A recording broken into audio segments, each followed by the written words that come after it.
අද ආරම්භයේ පාඨමාලාවේ අපි යනවා 14 වෙනි පාඩමට. උලංගේ සිංහල පොත්වල 13 වෙනි මාතෘකාව කිතුණු සභාව. නැත්නම් ක්‍රිස්තුස් වහන්සේගේ සභාව කියන මාතෘකාව ගැන අපි පොඩ්ඩක් හොයලා බලනවා. සභාව කිව්වම නිසුන්ගේ සිහියට එක එක දේවල් නැගෙනවා. මොනවාද ඔයගොල්ලන්ට මතක් වෙන්නේ? ගොඩ නැගිල්ලක් මතක් වෙනවා ඇති. මුදුනේ කුරුසයක් ගහලා තියෙන ගොඩ නැගිල්ලක්.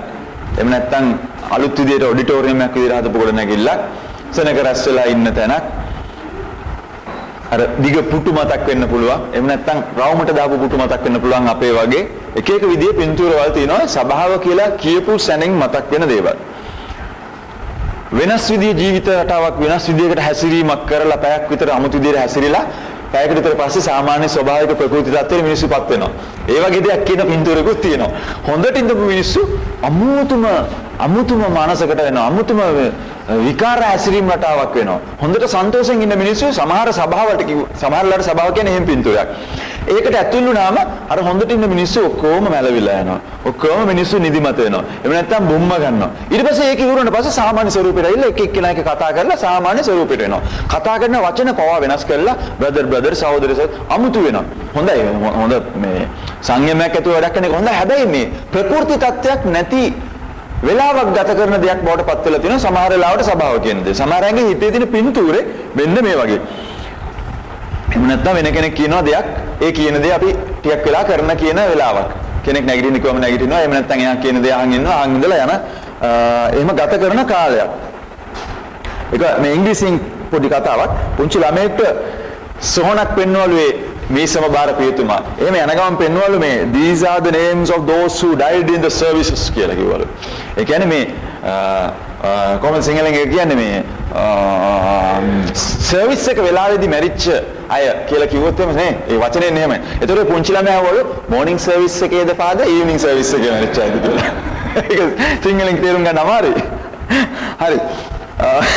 ඉතින් එක එක දේවල් කියනවා සභාවට රැස්වීම ගොඩනැගිල්ල නිකාය මාසෙට සැරයක් කරන ලයිස්තුවට සමහරව දාලා තියෙනවා සභාව කියන එක. සමහරව අවුරුද්දට සැරයක් කරන දේවල් තියෙන ලයිස්තුවට දාලා තියෙනවා සභාව. ඒ කියන්නේ ඒ කාලීනව සභාවට එන අය, කාලීනව පල්ලියට එන අය, කාලීනව රැස්වීම වලට එන අය ඉන්නවා. ඒ වගේ නොයෙක් විදියට දාලා තියෙනවා. අලුත් ගිවිසුමේ පාඩමේ කියන අලුත් ගිවිසුමේ සභාව හඳුන්වන රූප 100ක් විතර තියෙනවා කියලා. නොයෙක් 100 ආකාරයකින් විතර සභාව ගැන අලුත් ගිවිසුම කතා කරනවා, හඳුන්වා දෙනවා කියලා. එයින් පහක් දිහාව අද අපි බලන්න යනවා. ටිකක් වේගයෙන්.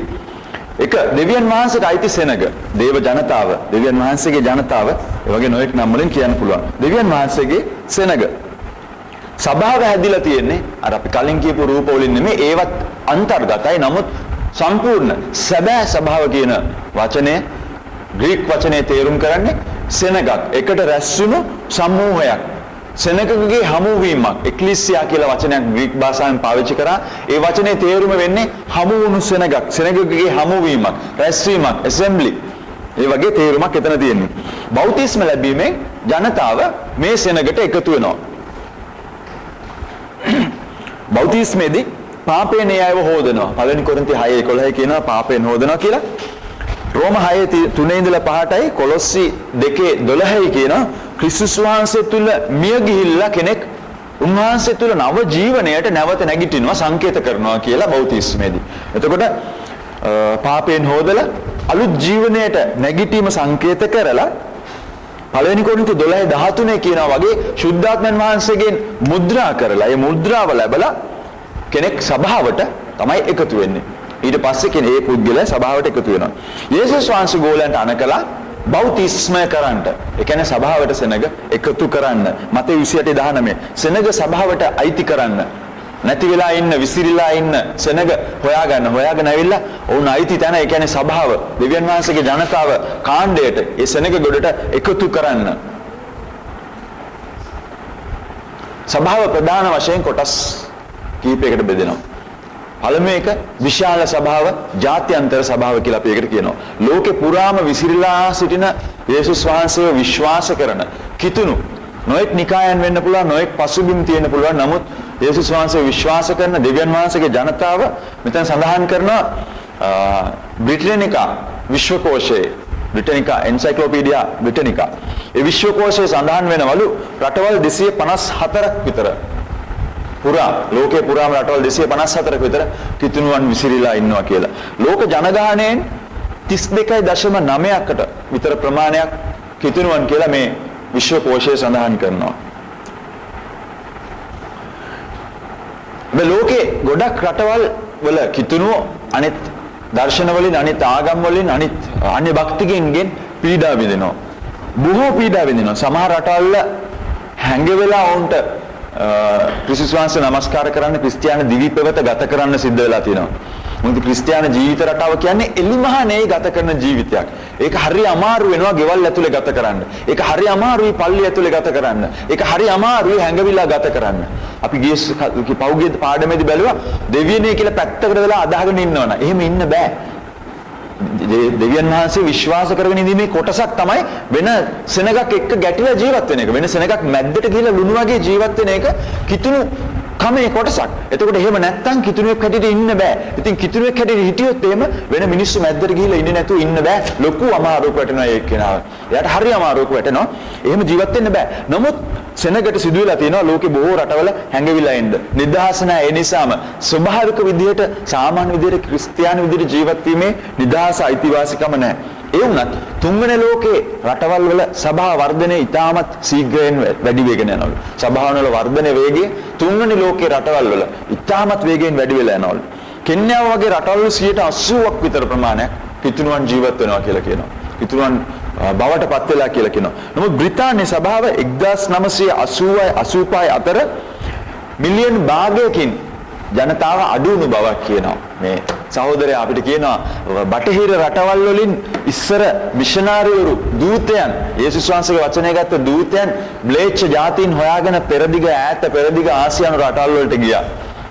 ඒ පැති වලින් තමයි මේ ප්‍රබෝධය ලෝකේ පුරා ව්‍යාප්ත වුණේ. මේ සහෝදරයා කියනවා ලෝකේ අන් හැම තැනකටම වැඩිය අන් හැම තැනක්ම වගේ අද බ්‍රිතාන්‍යයටත් ධර්ම දූතයන් අවශ්‍යයි. ධර්ම දූතකයන් අවශ්‍යයි කියලා එහා කියනවා. බටහිර රටවල් වලට අද දවසේදී ප්‍රබෝධයක් අවශ්‍යයි. සුභාරංචි නැවත රැගෙන යන්න අවශ්‍ය තත්ත්වයක් තියෙනවා බටහිර රටවල් වල තියෙන සභාව මැද්දට. ඒ වගේ තත්ත්වයකට ඒ රටවල්පත් වෙලා ඒ තත්ත්වය වෙනස් වෙලා ලෝකේ අනිත් පැත්තට වෙනස් වෙලා. ඒ වගේම පාවුල් කියනවා අලුත් ගිවිසුමේ ප්‍රාදේශික සභාවල් කියලා සභාවල් වගේක් ගැන. විශ්ව සභාව වගේම ඒ විශ්ව සභාව ව්‍යාප්ත වෙන දෙයක්. විශ්ව සභාව ලෝකේ යම් විදියකට ව්‍යාප්ත වෙනවා. නමුත් ප්‍රාදේශික වශයෙන් සභාවල් වල නොඑක් විෂමතාවල් තියෙනවා. වෙනස්කම් තියෙනවා. පළවෙනි කොරින්ති 16:1 ගලාතිය සභාව ගැන සඳහන් කරනවා. පවුල් රෝම 16 ආසියාවේ සභාවල් වලට ඔහු කතා කරනවා. එතකොට සඳහන් වෙනවා ප්‍රාදේශීය වශයෙන් සභාව වෙන වෙනම හඳුනාගත්තා. සභාව කියලා ඔහු හඳුනනකොට පොදුවේ දෙවියන් වහන්සේගේ ජනතාවට කතා කළාට ප්‍රාදේශීය වශයෙන් නිශ්චිතව අර සභාව මේ රටේ සභාව අතන පිටලා තියෙන සභාව කියලා ඔහු හඳුන්වලා තියෙනවා. රෝම 16:5 පළවෙනි කොරින්ති 16:19 සඳහන් කරනවා මේ සභාවල් පුංචි කණ්ඩායම් හැටියට තමයි මූලිකවම රැස් වෙලා තියෙන්නේ. සභාව මුලින්ම බිහි වෙනකොට මුලින්ම ලෝකෙට හඳුනා ගන්නකොට ඒකේ ස්වરૂපය උනේ පුංචියට හැදුණු කණ්ඩායමක්. පස්සේ මේ කණ්ඩායම එකතු වෙලා එක දේවල් එකතු වෙලා මේක ඔක්කොමල්ල පොදු ගොඩනැගිලි වල රැස් වෙන්නේ නැති. පොදු ස්ථාන කියලා දේවල් පැවතුනේ නැහැ. බොහෝ වෙලාවලදී දැන් මේ පොදු ස්ථානයක් අපි ඔක්කොමල්ල අපේ පෞද්ගලික ස්ථාන අතහැරලා මේ පොදු ස්ථානයේ රැස් වෙනවා. සභාව පිහිටීමේදී ඒ තැන්වල උන් ජීවත් වෙන නිවසයි මේක කිතුණු දහම එහෙම නැත්නම් ක්‍රිස්තියානිකම කියන්නේ ජීවත් වෙන ජීවිතයේ ප්‍රායෝගික දෙයක් නේ. ඒතකොට එයා ඉන්න තැන නිකම්ම සභාවක් වුණා. එයා ඉන්න පවුල නිකම්ම සභාවක්. සභාවේ කෙරෙන දේවල් එයාගේ පවුල එයාගේ නිවස ගෙදර සිදු වුණා. එතනයි සභාව. මුල් සභාව එතනයි. අපි අද ඒවා එකතු වෙලා මහා පරිමාණයෙන් කරනකොට තමයි මේ නොඑක් සීමා පවුරු ඇවිල්ලා චාරිත්‍රානුකූල එක දේවල් බිහි වෙලා නොයෙකුත් සමහර දේවල් අනවශ්‍යයි කියලා කරනවා. නොයෙකුත් දේවල් බිහි වෙලා එක්තරා මේ ජන සමාජයෙන් බැහැර වෙනත් දෙයක් බවට පත් වෙලා තියෙන්නේ ඒ නිසයි. නමුත් අපි දකිනවා කිතුණු ස්වභාව බිහිවීමේදී මූලික වශයෙන් ඒගොල්ලන්ගේ ජීවිත රටාවේ තමයි මේ ස්වභාව තිබුණේ. ඒගොල්ලන්ගේ ජීවිතේ පැවැත්ම, ඔය තිබිච්ච විදිය, ගත කරපු විදිය තමයි මේ ස්වභාව. ස්වභාවික ක්‍රමය. ඕන් කරපු දේවල් තමයි ස්වභාව කියලා කියන්නේ. අද අපි කියනවා ස්වභාවට ඇවිල්ලා අපි දේවල් කරනවා. ඒවා සහ ගෙදරදී අපි කරන දේවල් අතර අද වෙනසක් ඇති වෙලා තියෙනවා. නමුත් මුල් සතවර්ෂවලදී නැත්තම් මූලික වශයෙන් ස්වභාව ඇති වෙන වෙලාවේදී ඕන් කරපු දේවල් තමයි ස්වභාව කියලා තිබුණේ. අද අපි සභාවේ කියලා කරන දේවල් තමයි උන්ගේ නිවස් ඇතුලේ සිදු වෙන්නේ. තේනවාද මේ දෙක වෙනස් වෙලා තියෙන හැටි? ගෙදර ඇතුලේ සිදු වෙන දේවල් අද මේ පොදු ස්ථානයේ කරන දේවල් බවට පත් වෙලා අපේ ගෙවල් වල මේ දේවල් කරන්නේ නැති වෙලා. එතකොට අපේ ගෙදර සභාවක තියෙන ස්වරූපේ නැති වෙලා ගිහිල්ලා සභාවේ ස්වරූපේ මේ බිල්ඩින් එකට එහෙම නැත්නම් අපේ නම සඳහන් වෙන චර්ච් එකේ බෝඩ් එකේ නම සඳහන් වෙන ඒ ස්ථානයට භූමික වශයෙන් ඒ තැනට වෙන්න වෙලා එහෙම නැත්නම් අපේ මේ ඇසෙම්බලි එකට සීමා වෙලා අපේ ගෙවල් ඇතුලේ තිබිච්ච ජන ජීවිත රටාවට තිබුණු සම්බන්ධකම චුට්ටක් ඈත් වෙලා වෙනස්කමක් ඇති වෙලා තියෙනවා.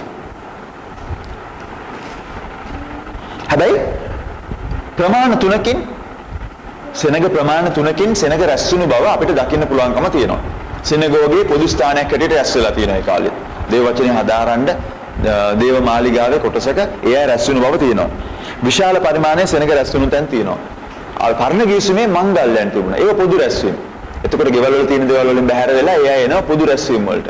පෙන්තකොස්ත මංගල්‍ය, අලුත් අවුරුද්ද සමරන මංගල්‍යයක් තිබුණා කියලා කියනවා. පාස්කුවේ මංගල්‍යයක් මේ සෙනග ඔක්කොම දේව ජනතාව ඔක්කොම එකට එකතු වෙලා සැමරුම් කරපු විශාල සෙනගක් රැස් වෙච්ච අවස්ථාවක්. අද දවසේත් ඒ වගේ අපි මහත් ලොකු රැස්වීම් පවත්වනවා. ඒක හොඳයි.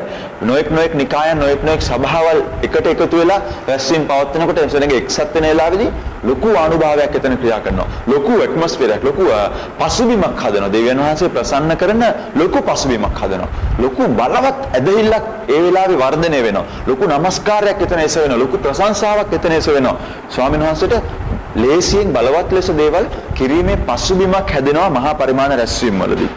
එතකොට උන්වහන්සේගේ මහත්කම, විශාලත්වය තහවුරු කරනවා. පුංචි සභාවලින් එන සෙනග එකතු වෙලා ලොකු සෙනගක් දැකලා ලොකු සෙනගකට මිශ්‍ර වෙලා නමස්කාර කිරීමේදී ප්‍රශංසා කිරීමේදී දෙවියන් වහන්සේගේ මේ මහෝත්තම භාවය වැඩියෙන් ඒ ගැන වැඩියෙන් එසවීමක් කරන උන්වහන්සේගේ නම තවත් එසවීමක් කරනවා. නමස්කාරයේ ප්‍රබෝධයක් ඇති වෙනවා. කිතුණු ප්‍රජාව කිතුණු සෙනගව දකින්න එයාට තමුන්ගේ අනන්‍යතාවය ගැන ලොකු හැඟීමක් ඇති වෙනවා. පුංචි සෙනගක් නෙවෙයි, හැඟවුණු සෙනගක් නෙවෙයි කියලා ලොකු හැඟීමක් ඇති වෙනවා. ඒක යහපත් අංශයක් හැටියට අපිට දකින්න පුළුවන්. හැබැයි පුංචි පාඩුවක් තියෙනවා. ඒ සෙනග අතර මිත්‍රකම් ඇති වෙන්නේ නැහැ. යාළුකම් ඇති වෙන්නේ නැහැ. අපි දකිනවා වෙන පසුබිමකින් එනවා වෙන භාෂාවක් කතා කරන සෙනගක් එනවා. අපි ඒකට ඇවිල්ලා පොදු රැස්වීමක නමස්කාර කරලා යනවා. දෙවියන් වහන්සේ ක්‍රියා කරනවා. උන්වහන්සේගේ නම එස වෙනවා. හාස්කම් සිදු වෙනවා. හැබැයි අපිට අඳුනා ගන්න බෑ. නමුත් මොකද්ද හැඟීමක් තියෙනවා. සුද්ධාත්ම වහන්සේ ක්‍රියා කරනවා. ආරයි අපි ඔක්කොම එක කිතුණුවන්. අපි එක සභාව, එක සෙනග.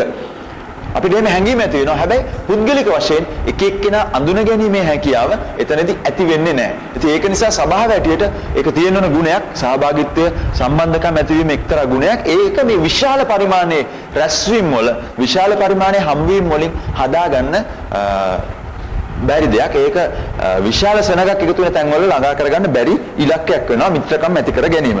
ඉතින් මිත්‍රකම් අවශ්‍යයි. මිත්‍රකම් ඇති කරගන්න ඕන. ඒකට බැඳුණු කිට්ටුවට බැඳුණු ජීවිත රටාවක් අවශ්‍යයි. ඊළඟට දෙවෙනියට එනවා සාමාන්‍ය ප්‍රමාණයේ රැස්වීම. මෙන්න මේ සාමාන්‍ය ප්‍රමාණයේ රැස්වීම අපිට උදව් වෙනවා මිත්‍රකම් ඇති කරගන්න. ඒ කියන්නේ අපේ ප්‍රාදේශීය සභාව වගේ. ප්‍රාදේශීය වශයෙන් අපි එකතු වෙන සභාව 350, 450, 500ක්, 600ක් වගේ ප්‍රමාණයක් වෙනකල් යන්න පුළුවන්.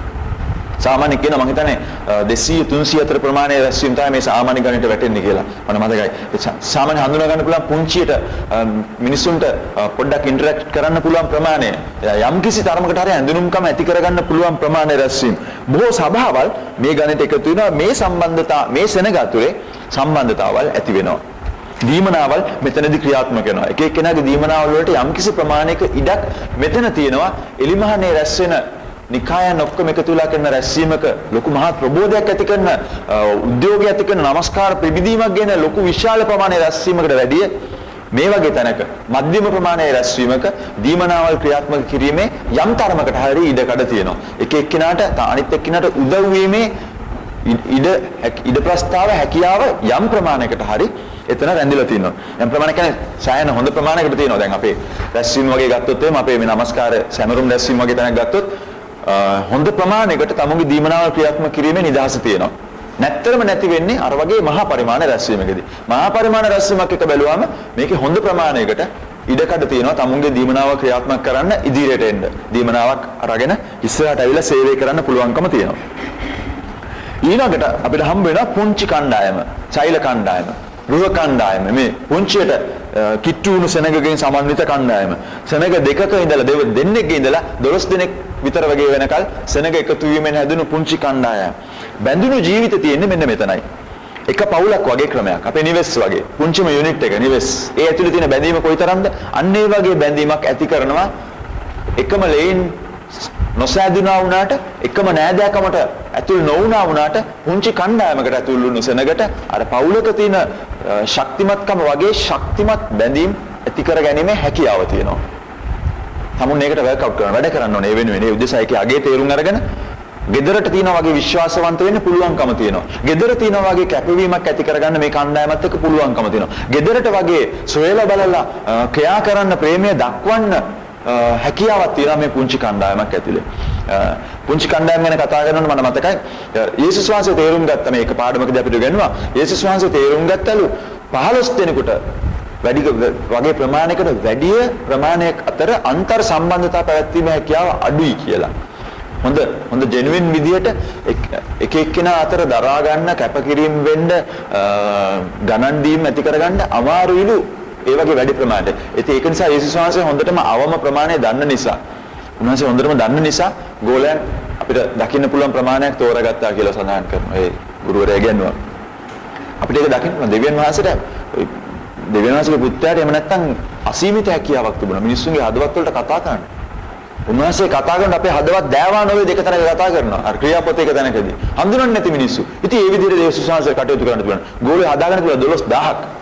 එකපාරට පොලිමෙන්න කිසි ප්‍රශ්නයක් වෙන්නේ නැහැ. 12000ක් මැද්දට වෙලා හිටගෙන හිටියා නම් යේසුස් වහන්සේ වල්ලන්න හම්බෙන්නේ නැහැ. යුද්ධස්ටවත් ඉන්න හම්බෙන්නේ නැහැ ලේසියෙන් ඇවිල්ලා එහෙම වුණා නම්. නමුත් යේසුස් වහන්සේ දැනගෙන හිටියා කෙනෙක්ගේ ජීවිතවලට බලපෑම ඇති කරන්න පුද්ගලයෙකුට පුළුවන්කම තියෙන සීමා මොන වගේද කරන්න පුළුවන් කියලා. උන්වහන්සේ ඒක අපිට හඳුන්වලා දුන්නා. මිත්‍රකමක් ඇති කරගන්න පුළුවන්. මගේ ජීවිතේ බයක් නැතුව විවෘත කරන්න පුළුවන් තැනක් හැටියට සෛල කණ්ඩායම ඔන්න මේ ස්වභාව හැටියට මෙතෙන්දී අපිට දකින්න පුළුවන්කම ලැබෙනවා. කුළුපක බැඳීමක් ඇත්තටම කෙනෙකුට බලපාන දේවල් සාකච්ඡා කරන්න පුළුවන්කමක් තියෙන තැනක්. ජීවිතේ වැදගත් තීරණ ගැනීමක් කෙනෙක්ට ගෙනල්ලා කියන්න පුළුවන් තැනක්. ඒක අපිට ස්වභාවයද කියලා කියන්න බෑ. කොහොමද? ස්වභාවය ඉදිරියට රැස්වීමකදී අපිට ඒක කියන්න බෑ. මට මේ වගේ තීරණයක් ගන්න තියෙනවා මම මොකද්ද කරන්නේ? ඒකේ බලපෑමක් ඇති වෙනවා පුංචි කණ්ඩායමට. ඉතින් පුංචි කණ්ඩායමට කෙනෙකුගේ ජීවිතේට බලපෑමක් ඇති කරන දේවල් වලට බැහැලා ක්‍රියා කරන්න පුළුවන්කම තියෙනවා. ඒ නිසා සභාවේ පුංචි කණ්ඩායම් සෛල කණ්ඩායම් ඒවට ගැටලු හොයන්න පිළිතුරු හොයන්න විසඳුම් ඉදිරිපත් කරන්න ලොකු ප්‍රබල හැකියාවක් දක්වන නිසා ඊටාම වැදගත් තැනක් හිමි වෙනවා පුංචි කණ්ඩායම් වලට. එක එක්කෙනාට ගණන් දීමක් තියෙන නිසා ජීවිතේ පවිත්‍රකම අපි හැමෝම වැඩි කරගන්න හදන්නේ ඒක. සභාව කියලා පොදු අදහස ගත්තාම කිතුණුවන් කියලා පොදුවේ අපි ගත්තාම ක්‍රිස්තුස් වහන්සේ උස මහතේ හැටියට අපි දවසින් දවස සමාන වෙනවා. ඒ තේජසින් තේජස ස්වරූපෙන් ස්වරූපයට සමාන වෙමින් පවතිනවා. අපි මේ වගේ මත දරමින් ඉන්නවා. නමුත් මේක ප්‍රායෝගික මට්ටමින් කරනකොට මට තියෙන ගැටලු, මට තියෙන අභියෝග ජීවිතේ පවිත්‍රව තියාගන්න ප්‍රායෝගික විදිහට කරනකොට මට තියෙන ගැටලු අඳුනගන්න මිනිස්සු ඕන. ඒ ගැටලු වලට මට උදව් වෙන්න මිනිස්සු ඕන. ඒක කරන්න බෑ.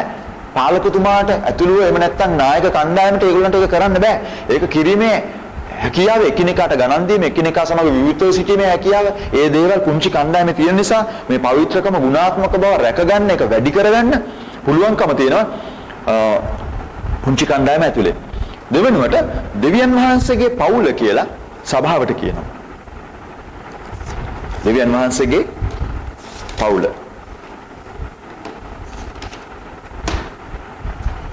යේසුස් වහන්සේ විශ්වාස කරන්න ගත්ත ගමන් දේව දරුවන් බවට පත් වෙනවා කියලා යොහාන් 1:12 කියනවා. සභාවේ තියෙන එක්සත්කමේ පදනම වෙන්නේ මෙන්න මේක තමයි. අපි ඔක්කොම එක දරුවෝ. අපේ ගෙදරක් ඇතුලේ සමගි වෙන්න පදනමක් තියෙනවා. මොනවා වුණත් අපි එක පවුලක් කියනවා. මොනවා වුණත් එක පවුලක්. අන්න ඒ වගේ පදනමක් අපිටත් පොදු පදනමක් තියෙනවා. මොනවා වුණත් අපි දෙවියන් වහන්සේගේ දරුවා. මොනවා වුණත් අපේ එකම පියාණන් වහන්සේගේ දරුවා. මොනවා වුණත් අපි එක ශුද්ධාත්මයන් වහන්සේ තුලට මුද්‍රා කරලා එක ශුද්ධාත්මයන් වහන්සේ තුල හැසිරෙන එකම ශුද්ධාත්මයන් වහන්සේ තුල ගමන් කරන සෙනගක්. ඒ නිසා අපි ඔක්කොමල්ලගේ වෙනස්කම් තිබුණාට ස්වරූපයේ වෙනස්කම් තිබුණාට ජනවාර්ගික වශයෙන් වෙනස්කම් තිබුණාට කතා කරන භාෂාමය විදිහට වෙනස්කම් තියෙන්න පුළුවන්. ඒ මොනවා තිබුණා වුණත් අපි ඔක්කොමල්ලා එක පියාණන් වහන්සේගේ පවුල එක පියාගේ දරුවන් කියන පදනම මෙතනදී තියෙනවා. එක පවුලකයි නිතර හමු නොවුණා වුණත් පවුලේ ඒ නෑදෑකම පවුලේ තියෙන සම්බන්ධතාවය නොවෙනස්ව තියෙනවා. ඒක හැමම තියෙනවා. අවුරුදු 25කට 30කට පස්සේ හමු වුණා වුණත් සහෝදරයෙක් නම් සහෝදරයම තමයි. පියා නම් පියාම තමයි. හැබැයි එකෙන් කියන්නේ නැහැ අපිට සම්බන්ධ නොවෙ ඉන්න පුළුවන්. හරි අපි එක පවුල යාළුවෝ නොවුනත් කමන්නේ අපි ආශ්‍රය නොකරත් කමන්නේ නැති අපි එක පවුල. එහෙම කියලා මට පුළුවන් තරම් විරුද්ධවාදීව ඉන්න පුළුවන්කමකුත් නැහැ. බයිබලයේ කියන එක්සත්කම මේන්ටේන් කරන්න. එක්සත්කම රැක ගන්න උත්සාහ කරන්න කියලා. එක්සත්කම රැක ගන්න දිගටම පවත්ව ගන්න. එපිස 4:3 කියනවා. ඒක නඩත්තු කරගන්න ඕනේ කියලා. දෙවියන් වහන්සේගේ පවුල ඇරෙට අපි එක එක්කෙනා දෙවියන් වහන්සේත් එක්ක සහභාගීකමක් තියෙන්න ඕන. සම්බන්ධයක් තියෙන්න ඕනේ. එකිනෙක සමාජිකයා එක්ක සහභාගීත්වයක් සහ සම්බන්ධතාවයක් තියෙන්නත් ඕන. එතකොට දේව පවුලට අයිති කියලා දෙවියන් වහන්සේත් එක්ක විතරක් සම්බන්ධ වෙලා ජීවත් වීමේ හැකියාවක් නැහැ. අනිත් පැත්තත් එක්ක සම්බන්ධතාවය විතරක් තියාගෙන හැකියාවකුත් නැහැ. පියාණන් වහන්සේත් එක්ක සම්බන්ධතාවයක් නැතුව.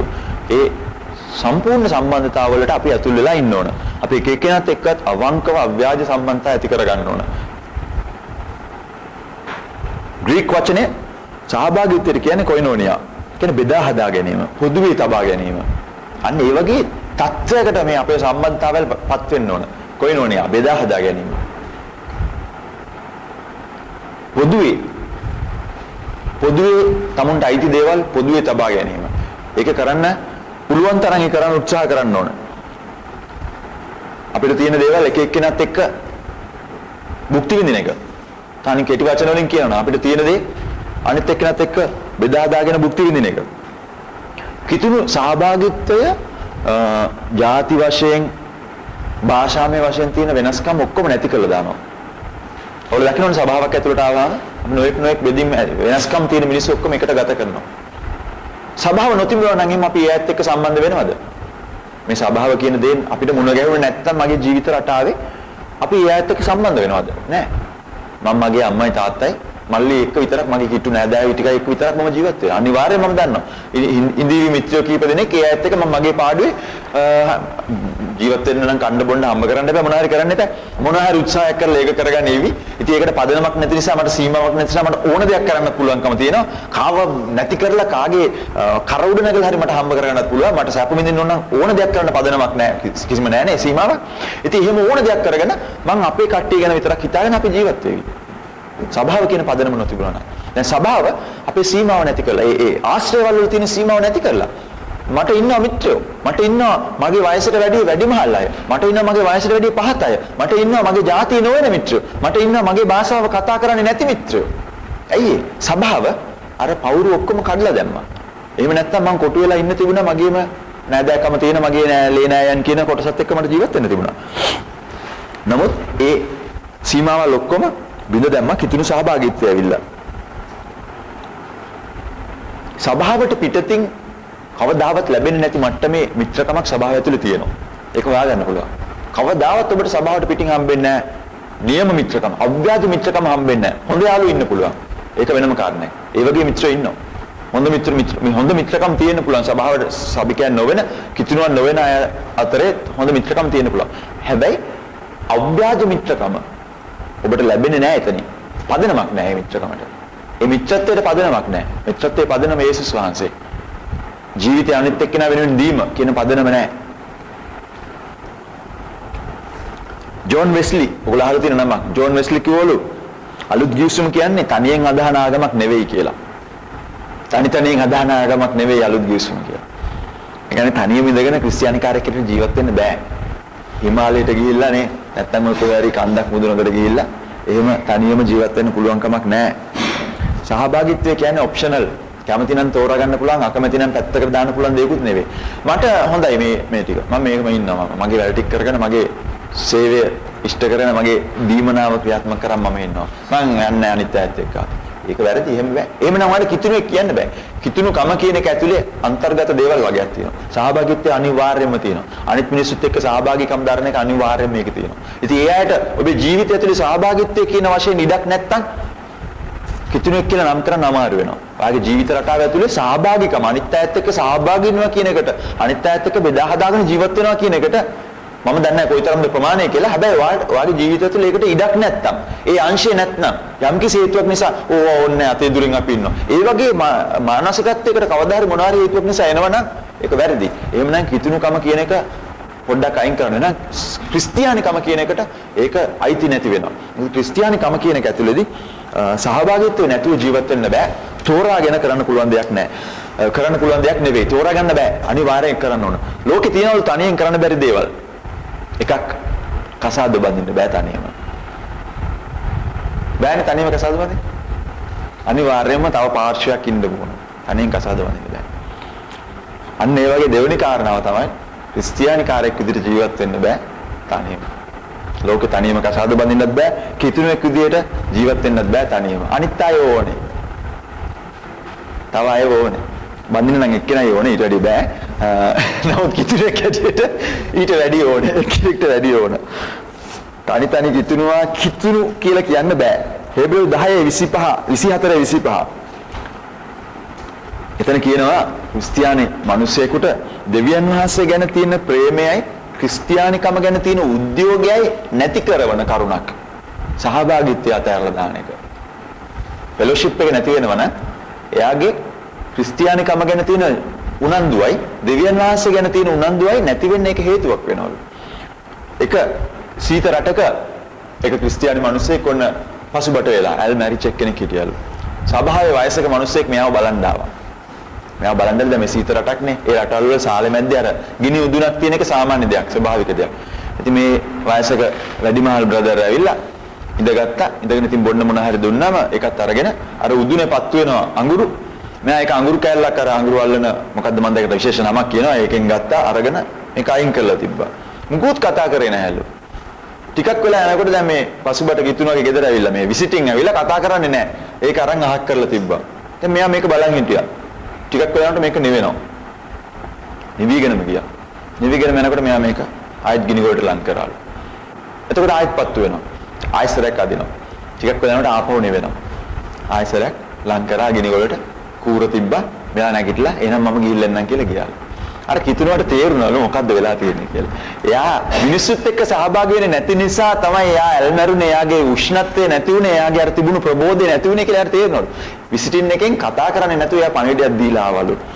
ඉතින් ඒක අර හේබ්‍රෙව් 10 කියන්නේ සහභාගීත්වය, රැස්වීමට පැමිණීම, අනිත් අයත් එක්ක ආශ්‍රය කිරීම අපේ ඇතුලේ තියෙන කිතුණුකම ගැන ප්‍රබෝධය සහ දෙවියන් වහන්සේ ගැන තියෙන ප්‍රබෝධය රඳව ගන්න හේතුවක් වෙන කාරණාවක් වෙනවා. සහභාගීත්වයක් නැති ක්‍රිස්තියානි කරන්නේ අර එළියට ඇදලා තියපු දර කෑල්ල වගේ. අර ගිනි උදුනෙන් එළියට ඇදලා දාපු දර කෑල්ල වගේ වෙනවා. ඊළඟට යේසුස් වහන්සේගේ ශරීරය කියලා කියනවා සභාවට. තුන්වෙනි පින්තූරේ.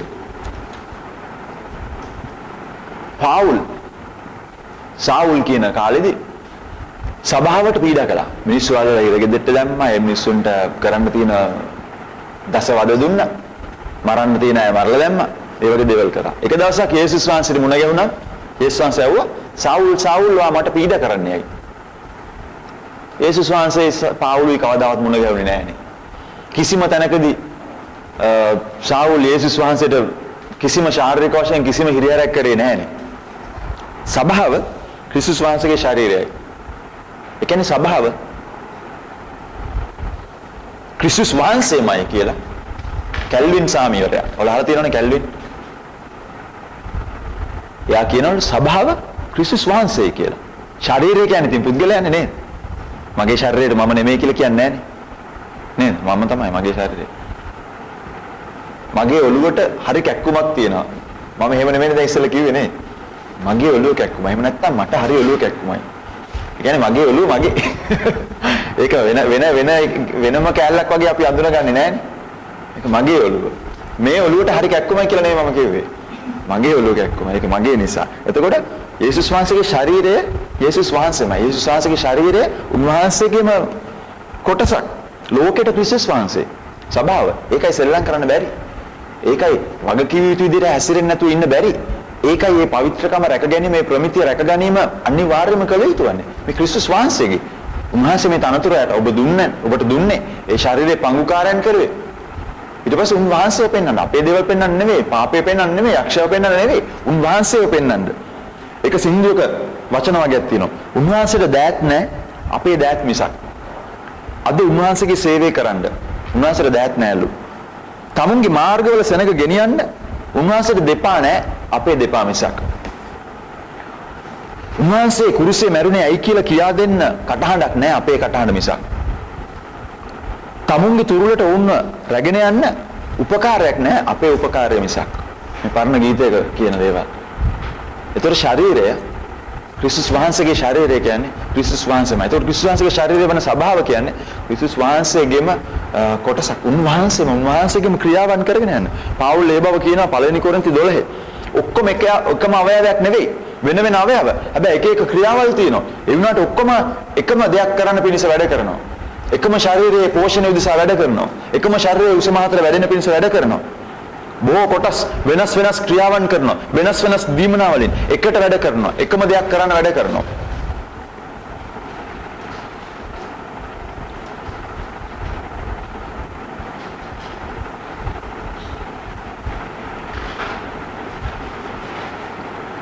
එතකොට එක අවයව එක ශරීරයේ අවයව හැටියට වැඩ කරනකොට මෙතන දෙජාතියක වර්ග දෙකක අවයව වර්ග දෙකක මිනිස්සුන් දකින්න පුළුවන්.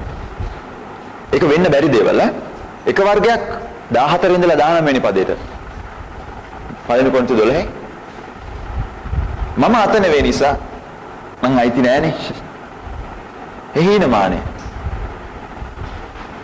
මම මුකුත් නෙවෙයි මට කොටසක් නෑ. මට ඔච්චර දේවල් නෑ. මට අරක නෑ. මට මේක නෑ. තමුන්ගෙන අඩුවෙන් තක්සේරු කරන එක. හැම දිනාටම දීමනා දීලා තිනවා. මීට කලින් පාඩමකදී කිව්වා. මේ ඔක්කොමල් එකට වැඩ කරනවා. තමුන්ගේ දීමනාව කරුණා කරලා ඉදිරිපත් කරන්න සභාවට. ඒක අවශ්‍යයි සභාවට. පාව මේ සභාවට පිළිටවල තියෙන්නේ. ඔයාව ක්‍රිස්තුස් වහන්සේගේ සභාවට අයිති කරලා තියෙනවා. වාට යම්කිසි වා තුලින් යම්කිසි දෙයක් මේ ශරීරයේ කෙරෙන්න ඕන නිසා. මම කිව්වා මේ අත ගැන කතා කරලා. මේක හොල්ලන්න බෑ මට මේ මස්පිඩුව ක්‍රියාත්මක වෙන්නේ නැත්තම්. ඉතින් මෙතනින් එක්කෙනෙක් මේ මස්පිඩුව නම් අනේ කරුණා කරලා ක්‍රියා කරන මේ අතරම වැඩ කරන්න බැරි වෙනවා. ඒ අතම පණ නැති වෙනවා. මේ අවයව ක්‍රියා කරන්නේ නැති මිනිස්සු හිටියොත් ශරීරයේ අවයව ඒ කියන්නේ සභාවේ සෙනග වැඩ කරන්නේ නැති සෙලවෙන්නේ නැති තමුන්ගේ දීමනාව අඳුරගෙන දීමනාවෙන් සභාවට සේවය කරන්නේ නැති මිනිස්සු ඉන්න සභාව පැරලයිස් වෙච්ච සභාවක්. වැඩ කරගන්න බැරි අතක් තියෙන සභාවක් වෙනවා. මේ කොටසේ මස්පිඩු වැඩ කරන්නේ නැත්තම් මේ පැත්තක් වැඩ කරන්නේ නැති මස්පිඩු. ඒ කියන්නේ අවයව. ඒ කියන්නේ සෙනග. ඒ මිනිස්සු ඉන්නවනම් ඒ වගේ ඉන්නවනම් මෙතන. එහෙමනම් මේ පැත්තක් අංශයක් වැඩ කරන්නේ නැති ශරීරයක් බවට පත් වෙනවා. එතන මුළු සභාවක් සම්පූර්ණයෙන්ම අකර්මණ්‍ය වෙන වැඩ කරන්නේ නැති බවට පත් වෙනවා. ඇයි? එක මස්පිඩුවක්. ඒක පුංචි ස්නායුවක් පුංචි අවයවයක ක්‍රියාකාරීත්වය බාධා වෙන නිසා පුංචි අවයවයක් වැඩ කරන්නේ නැති වෙන නිසා එක දීමනාවක් හරි තියෙනවා සභාවේ ක්‍රියාකාරීත්වයට උදව් වෙන්න අපි හැමෝම ඇතුලේ. ඒ නිසා අනිවාර්යෙන් මේ දීමනාව ක්‍රියාත්මක වෙන්න කරන්න ඉදිරිපත් වෙන්න ඕන. ඉතින් එක එක්කෙනා ක්‍රියා කරේ නැත්තම් මේ සභාව ලෙඩෙක් වෙනවා. ඊළඟට 21 25 පදවල මට ඕනේ නෑ අදිමානය මම ඇස මට එපා කකුල එක්කෙනෙක් කියනවා මට නෑ මං ආයිති නෑ මට ඕක කරන්න බෑ ගෙහිනමානේ. තව එක්කෙනෙක් කියනවා මට ඕනේ නෑ. ඒකත් කරන්න බෑ. බොහෝ වෙලාවට පේන්නේ නැති වෙන්න ඉඳගෙන වැඩ කරන අවයව ලুকু බලවත් වැදගත් කාර්යයක් ඉෂ්ට කරනවා. පේන්න තියෙන ලස්සන අයිබ්‍රෝස් ලස්සන කරන ඇසවල ඊට වැඩිය වැදගත් දෙයක් පොන්චි කැලලක් මම කරලා ඇතුලේ තියෙන පිත්කාශය වගේ පුංචි දෙයක් මොනවට තියනවද මන් දන්නේ. ඒක නැති වුණොත් වකුගඩුවක්. හරි කැතයි බලන්න. ඇයි බෑමක් වගේ ලස්සන නැහැ. ඇයි පියාටුවක් වගේ ලස්සන නැහැ. ඇයි පියාටුව පීරනවා. නේ ඇයි පියාටුව පාට කරනවා. ඒ තරම් ලස්සන නැහැ ඒක. හැබැයි නොපෙනෙන අවයවයක් වුණාට නොපෙනෙන අවයවය කමන්නේ ඇයි පියාටුව පාට කරන්න. ඒක ප්‍රශ්නයක් නැහැ. ඒක හොඳයි. හැබැයි වකුගඩුවත් රැක ගන්න ඕනේ. පස්සේ දැනගත්තා නේ වකුගඩුවට හොඳ නැහැලු පැනඩෝල් නේ. වැඩි හොඳ නැහැලු පැනඩෝල්. පැරසිටමෝල් හොඳ නැහැලු වකුගඩුවට. ඇස්පිල්ලම් පරිසම් කරගෙන හැමදාම පැරසිටමෝල් ගහන කෙනෙක් වුණොත් වැඩක් නැහැ ඒකට නේ. කියන්නේ නොපෙනෙන අවයවය වැදගත්. ඒක නිසා ලස්සනට ඉදිරියේ තියෙන අවයවය විතරක් නෙමෙයි වැදගත් වෙන්නේ. ඒක නිකන් හැමෝම වැදගත් වෙනවා. පුංචි දීමනා වැදගත් වෙනවා. හැඟවිලා කරන සේවය කරන මනුස්සයා වැදගත් වෙනවා. ඉදිරිපෙළේ වැඩ කරන අයට කියන්න බෑ සංගවිලා කරන මනුස්සයට වැඩිය තමුන්ගේ සේවය උතුම් කියලා. තමුන් කරන වැඩේ උතුම් කියලා කියන්න බෑ. සභාව හැදිලා තියෙන මේ ඔක්කොම එකට වැඩ කරනකොට එක කොටසක් වේදනාවටපත් වුණොත් එහෙම අනෙත් හැම කොටසම වේදනාව විඳිනවා කියලා කියනවා. ඔක්කොම එකට සම්බන්ධ නිසා, එකම රුධිරය ගලන නිසා, එකම සංවේදයක් තියෙන නිසා, එකම ස්නායු පද්ධතිය හැමතැනටම එකම විදිහට ඒ සංඥා ගෙනෙන නිසා එක තැනක් වේදනාව විඳිනවා අනිත් තැනට වේදනාව දැනෙනවා. එතකොට සභාවේ එක අවයවයක් එක මිනිස්සෙක් එමු නැත්නම් එක මනුස්ස කොට්ටාශයක් පීඩා විඳිනවා නම් ඒකේ බලපෑම මුළු සභාවට හැමතැනටම ඇති වෙනවලු. ජෝන් විම්බර් ගැන මීට කලින් කතා කිව්වා මේ පාඩමේදී. ජෝන් විම්බර් කියන්නේ විනයාඩ් ක්‍රිස්ටියන් ෆෙලෝෂිප් නමස්කාරයේ ප්‍රසිද්ධ මිනිසෙක් පහුගිය කාලවල හිටපු. දැන් මෙයා එක දවසක් කතාවක් කියනවා තවත් එකක්. එක දවසක් එයාගේ සභාවේ කෙනෙක් ඇවිල්ලා ඉරිදා දවසේදී ජෝන් විම්බර්ට හම්බෙලා කිව්වලු පාස්ටර් පහුගිය සතියේ මෙන්න මේ එක්කෙනා මට හම්බුණා. මෙයාට ලොකු කරදරයක් වැටිලා. මෙයාට මේ ඉන්න තැනක් නැහැ. කන්න බොන්න අමාරු. මේ මනුස්සයාට රස්සාවක් හොයාගන්න ඕන ඉක්මනට. ඒ හොයාගන්නකල් මෙයාට උදව් වෙන්න ඕන. ඉතින් මම බැලුවා හැමතැනම හොයලා බැලුවා. චර්ච් ඔෆිස් එකට කෝල් කරුවා. ඔෆිස් එකේ කවුරුත් ෆෝන් එක ගත්තේ නැහැ. ඉතින් මොන හරි කළා ඔෆිස් එකෙන් මේ චර්ච් එක උදව්වක් කරන් දෙන්න බැරි වුණා. ඉතින් ඒක නිසා අන්තිමට මට සිද්ධ වුණා මේ පහුගිය සතියේ මෙයාව තියාගන්න මගේ ගෙදර. මම තියාගෙන මෙයාට කන්න බොන්න දීලා රස්සාවක් වහනවා මේ සතිය වෙනකම් මට තියාගන්න උනා. පාස්ටර් මේ සභාව මේ එක්කෙනා මේ වගේ අයන්ට උදව් කරන්න ඕනේ නේද පාස්ටර්? සභාව මේ වගේ අය බලා ගන්න ඕනේ නේද පාස්ටර් කියලා කිව්වා. ජෝන් විම්බර් ටිකක් කල්පනා කරලා කිව්වලු මට තේරෙන විදිහට සභාව තමයි එයාව බලාගෙන තියෙන්නේ. ඔයාලා තේරුණාද? මට තේරෙන විදිහට සභාව තමයි දැන් එයාව බලාගෙන තියෙන්නේ කියලා ජෝන් විම්බර් කිව්වා. ඉතින් අර පුද්ගලයා තේරුම් ගන්න නැහැ. තමුන් සභාව කියලා. එයා සභාව කියලා තියෙන්නේ මේගොල්ලන්ගේ ඔෆිස් එකට. සභාවේ කාර්යාලයට, සභාවේ ගොඩනැගිල්ලට එයා කියලා තියෙන්නේ. ඉතින් අපේ එක එක්කෙනාගේ යුතුයකම සභාව කුමක්ද කියලා හඳුනගන්න එක. දේශනා කුඩුව අල්තාරය සෙන්ටර් කරගත්ත, මැදි කරගත්ත සභාව තිබුණු ක්‍රමයක එක එක්කෙනා තම තමන්ගේ චාරිත්‍ර පෙරදරි කරගෙන වැඩ කරන තැනක සභාව කියන දේ නියම අදහස මිනිසුන්ට දකින්න හැකියාවක් නැහැ. එතන කොරින්ති පොතේ ඊට කලින් පදවල මම හිතන්නේ ඊට කලින් පරිච්ඡේදවල 8 වෙනි පරිච්ඡේදයේ එක එක පිද්දවිලි ඒ වගේ දේවල් ගැන කතා කරනවා. එතනදී අවධානය තියෙන්නේ මේ පූජා ක්‍රමයක් ගැන. ඒ කියන්නේ ඒවට විශේෂයෙන් කැප වෙලා ඉස්සෙල්ලාම පේලිය වැඩ කරපු මිනිස්සු කොටස. මිනිස්සු සභාව කියලා හඳුන්වන්නේ ඒ අයව. මිනිස්සු සභාව කියලා තේරුම් ගත්තේ එතන වැඩ කරන අයව. තමුන් වෙනම කොටසක් ගිහියන් පැත්තකට වෙනවා. පැවිද්දන් සහ ගිහියන්. ඒක වැරදි. ඒක මෙහෙ නෑ. ඒ හැමතැනම පූජකයව නායකයව එහෙම නැත්නම් පාලකයව මුල් කරගත්ත සේවයක් තිබුණා. ඒ වගේ තැනක් තිබුණොත් එහෙම මිනිසුන්ගේ අනිවාර්යයෙන්ම හිතේ වෙනසක් ඇති වෙනවා. අපි ওই පැත්තේ ඉඳගෙන ඉන්න කොටස මේ පැත්තේ ඉඳගෙන සේවය කරන කොටස පාලනය එහෙම නැත්නම් කරනකොට පූජකව මේ පැත්තේ ওই පැත්තේ සාමාන්‍ය මිනිස්සු කියලා. ඒක වැරදි. සභාව වර්ධනය වෙන්නේ ශරීරය වර්ධනය වෙන්නේ නැහැ. මේ එක කොටසක් විතරක් වර්ධනය වෙනවාට මේ ඔක්කොම එකට වර්ධනය වුණාම තමයි මම මෙච්චර උස වුනේ. අවුරුදු 25 තිස්සේ මම මෙච්චර උස වුනේ එහෙමයි. මුළු 25 මුළු ඇඟම එක වගේ වර්ධනය වෙලා තමයි මම මේ 25 තිස්සේ මෙච්චර ලොකු මිනිසෙක් වුනේ. ඊළඟට හතරවෙනි කාරණාව සුද්ධ වූ දේවමාලිකාව. සභාවට කියන ඊළඟ කාරණාව. අලුත් ගිවිසුමේ කතා කරන එක ගොඩනැගිල්ලක් ගැන. ඒ ගොඩනැගිල්ල හැදිලා තියෙන්නේ මිනිස්සුන්ගෙන්ලු. එපිස 2:21-22. එපිස 2:21-22 පදවල කියනවා ඒ ගොඩනැගිල්ල හොඳට එකතු කරලා ස්වාමීන් වහන්සේට සුද්ධ මාලිගයක් හැදෙනවා. දෙවියන් වහන්සේගේ වාසය සඳහා එකට ඒ ගොඩනගනවා. ගොඩනැගිල්ල කියන වචනේ පාවිච්චි කරලා තියෙනවා. නමුත් ඒක හැදිලා තියෙන්නේ ජීවමාන ගල් වලින්. දෙවියන් වහන්සේ වාසය කරන ගොඩනැගිල්ල හැදිලා තියෙන්නේ ජීවමාන ගල් වලින්. ඒකේ ප්‍රධාන ගල යේසුස් වහන්සේ. ඒ වටේටයි සභාව හැදිලා තියෙන්නේ. ක්‍රිස්තුස් වහන්සේ මැදි කරගෙන අපොස්තලවරුන්ගේ ප්‍රේරිතයන්ගේ අතිවාරම පිට ජීවමාන ගල් වලින් තමයි මේ සභාව කියන ගොඩනැගිල්ල ගොඩනැගෙන්නේ. පරණ ගිවිසුමේදී මණ්ඩපය කියන දේ ටැබර්නකල් මණ්ඩපය ඊශ්‍රායල් සෙනගට සෙන්ටර් තැන මධ්‍යස්ථ වෙච්ච තැන බවට පත් වෙලා තිබුණා. ඒ කූඩාරම් ගහන වෙලාවේදී මේ කූඩාරමට විශේෂ තැනක් තිබුණා. මේ මණ්ඩපය කියන දෙයට විශේෂ තැනක් තිබුණා. දෙවියන් වහන්සේගේ වාසය සඳහා වෙනම තැනක් තිබුණා. ඔවුන් මුණ ගැහෙන්න ගියේ එතෙන්ට. දෙවියන් වහන්සේව මුණ ගැහෙන්න සෙනග ගියේ මේ මණ්ඩපය ගාවට. ඔවුන්ගේ කූඩාරම් වලට නෙමෙයි මණ්ඩපයට ඔවුන් ගියා. දෙවියන් වහන්සේ ඒ තැන දේව අභිමුඛයෙන් පිරෙව්වා. උන්වහන්සේ එතෙන්ට පැමිණෙනකොට උන්වහන්සේගේ අභිමුඛයෙන් එතන පිරෙනවා. ලේසියෙන් එතෙන්ට කිට්ටු වෙන්න බැරි සීමාවල් තිබුණා. යන්න පුළුවන් පූජකයට විතරයි, උත්තම පූජකයට විතරයි අවුරුද්දට සැරයක් යන්න පුළුවන්. සෙනග වෙනුවෙන් එක වතාවක් ගිහලා මැදිහත්කම් කරන්න පුළුවන්. යේසුස් වහන්සේගේ කුරුසිපත් වීමෙන් යේසුස් වහන්සේ පියාණන් වහන්සේ වෙතට සෙනගට යන්න තියෙන පාර සදාටම ඇරලා දැම්මා.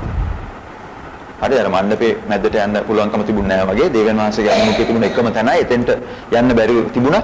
එතන පූජකයන් සේවය කෙරුවා. යේසුස් වහන්සේ අසමසම පූජාව බවට පත් වෙලා සම්පූර්ණ පාප මිලේ ගෙවලා එතන විවෘත කරලා දැම්මා. දේවාභිමුඛය දැන් එක තැනකට සීමා වෙලා නැහැ. මතේ 18:20 කියනවා උන් එකතු වෙන තැනක උන්වහන්සේ මැද්ද ඉන්නවා කියලා. ඔන්න ඕක තමයි අලුත් ගොඩනැගිල්ල. එකතු වෙන තැන. අභිමුඛයේ තියෙන තැනට එකතු වෙන්න යනව නෙවෙයි. එකතු වෙන තැනට දෙවියන් වහන්සේගේ අභිමුඛය පැමිණෙනවා. අපි එකතු වෙන තැන මාගේ නාමයෙන් රැස් වෙන තැන මම සිටිමි.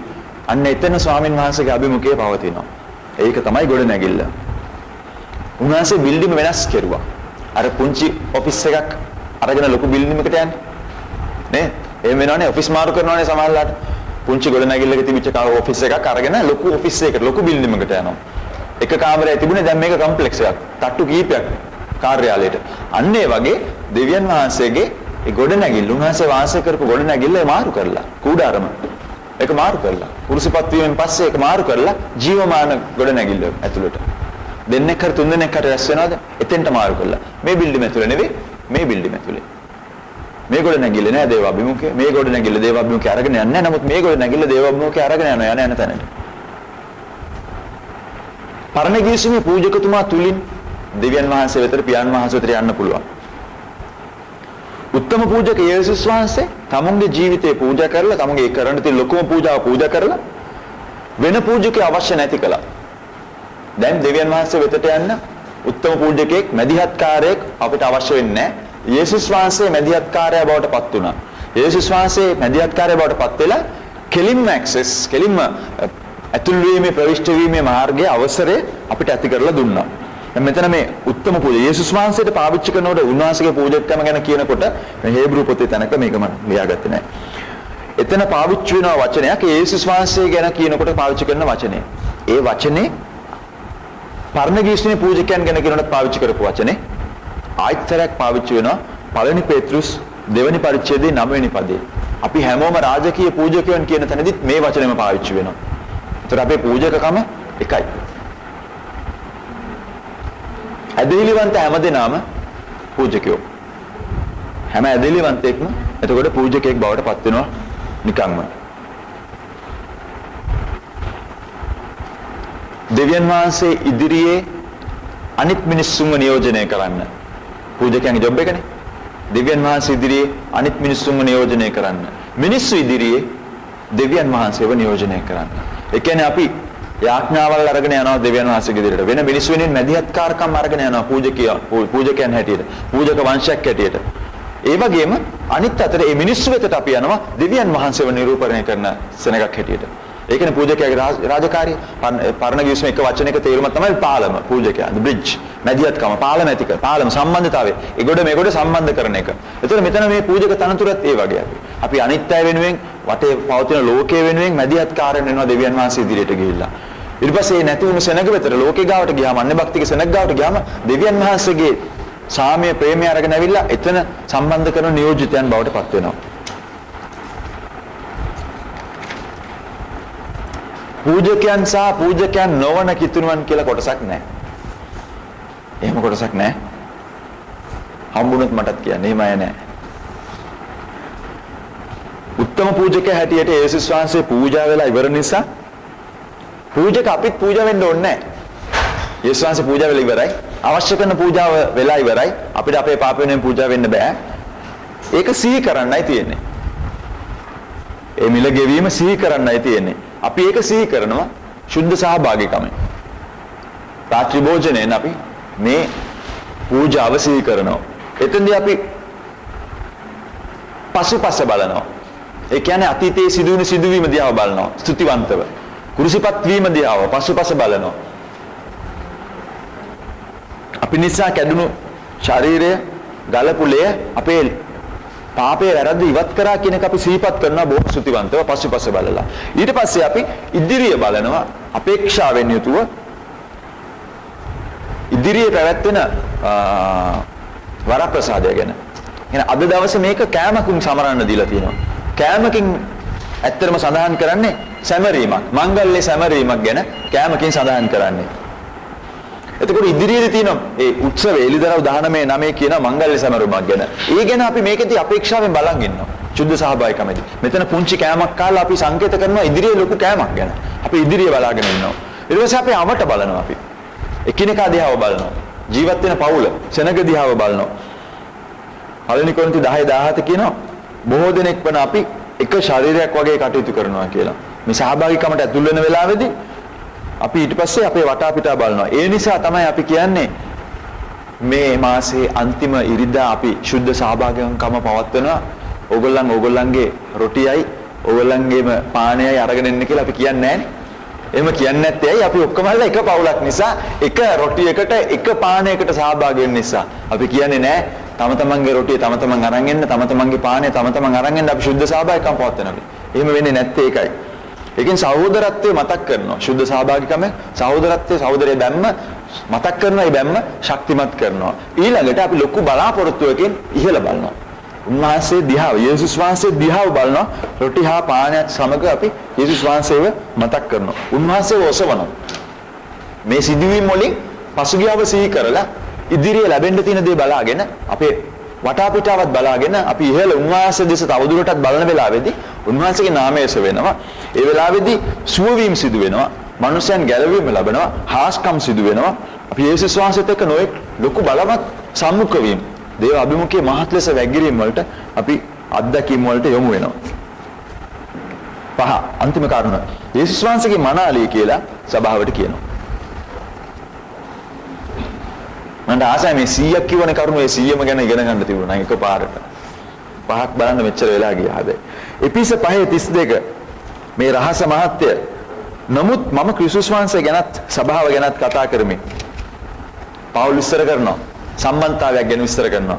මහත් රහසක් ගැන කතා කරලා කියනවා ඒ රහස වගේ ක්‍රිස්තුස් වහන්සේ උන්වහන්සේගේ සභාවයි.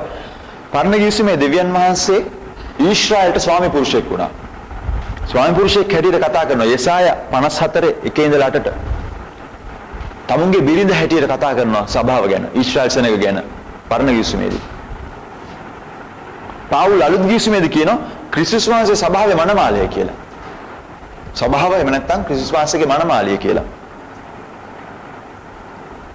ස්වාමි පුරුෂයන්ට පාවුල් කතා කරනවා තම බිරිඳට ආදරය වෙන්න කියලා ක්‍රිස්තුස් වහන්සේ සභාවට ආදරය වෙනවා වගේ. එපිස 5:25 ඉඳලා 27.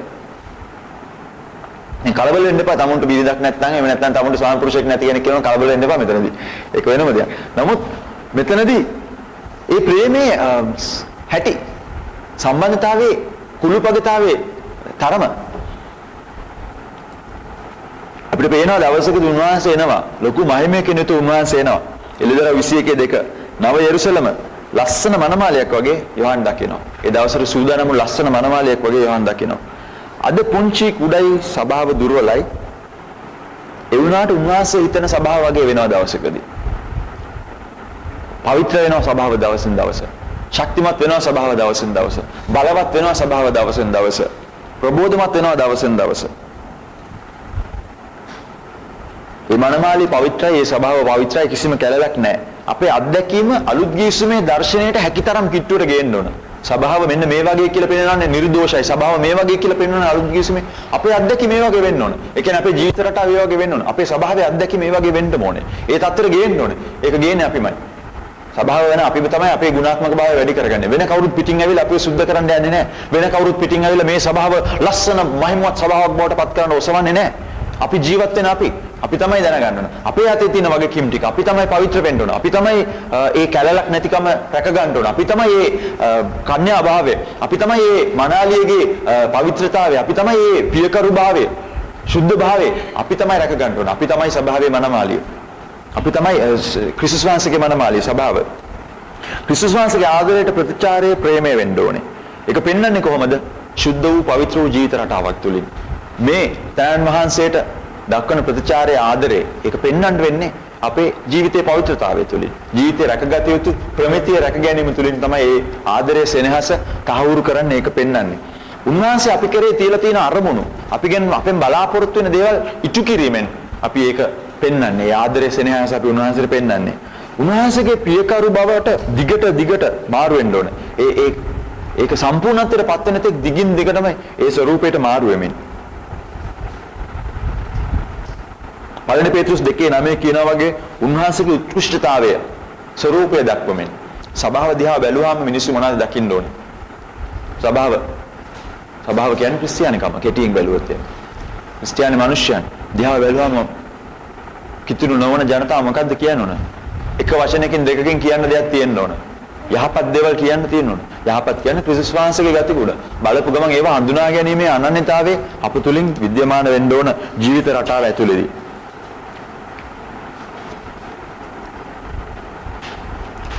උත්කෘෂ්ඨභාවය දැක්වීම කියන්නේ නමස්කාරය. නමස්කාරය සහ සාක්ෂි දීම. නමස්කාරය සාක්ෂි දීම දෙකම එකට යන දෙයක්. ඒ දෙක වෙන වෙලා යන එක. සාක්ෂි දැරීම නෙමෙයි ප්‍රකාශ කිරීම.